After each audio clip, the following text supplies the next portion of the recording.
So I didn't actually make notes for this movie because I just wanted to, like, me and Scott were watching it, so I didn't want to, like, distract myself and just, like, keep making notes. So I'll try and make as many points as I can remember, but yeah.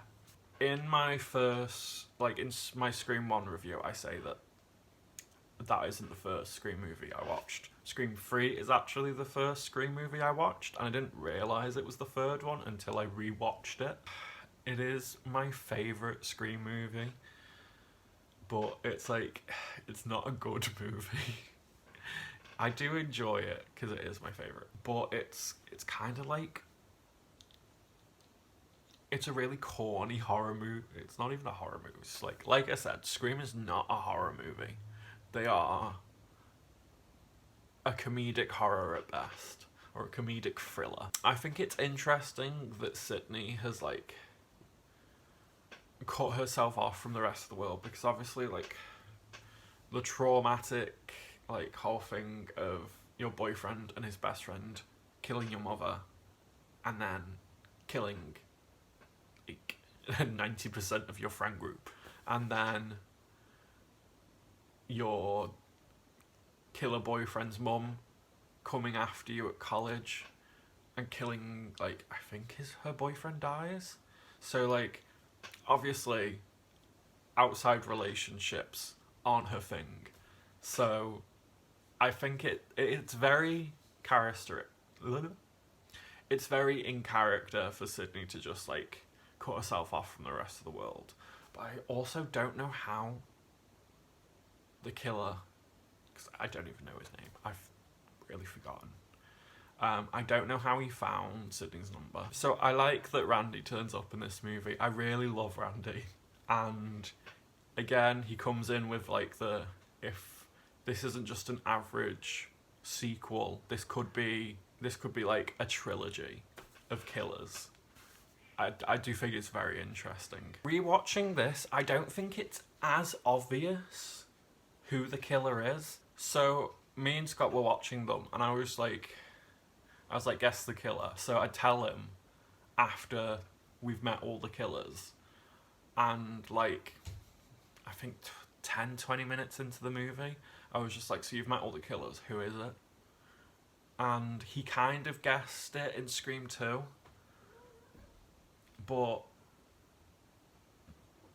I don't think he guessed it in Scream 3.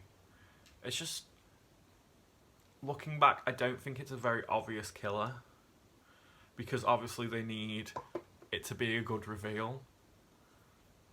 Because, spoiler alert going ahead, the killer is Sydney's brother. Scott predicted that it was going to be Sydney's brother, but obviously he didn't know who that character was going to be. I don't like the fake thing where they make it out to be the police officer, because Dr. Dreamy, Derek Shepherd is no killer. So they reveal that it's her brother, and I do like that they kind of did this route. So they reveal that the reason Billy found out about Sydney's mum sleeping with his dad and then breaking up his family was because Sydney's brother came to her mum and was just like, hey, I'm alive, like, I want a relationship with you. And she was like, nah, not about it. So he, like, because he was basically stalking her, he gave, like, footage to Billy and, like, inspired him to kill Sydney's mum and then Sydney. I think it's because that all the killers are connected to Billy in the trilogy.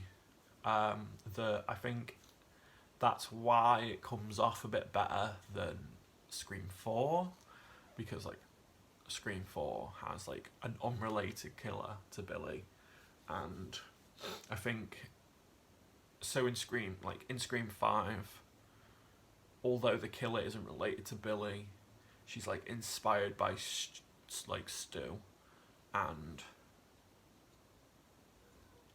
there is at least like a character related to Billy in it. Spoiler alert.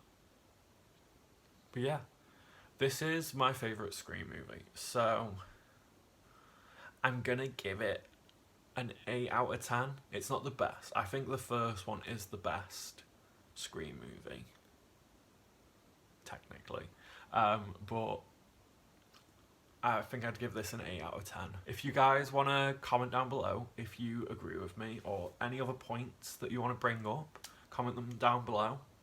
Because I generally find this movie franchise one of the best horror franchises out there. So I'd like to hear about it in the comments. So I hope you liked that video, guys. Like, comment, subscribe if you did, and share it with your friends. Bye.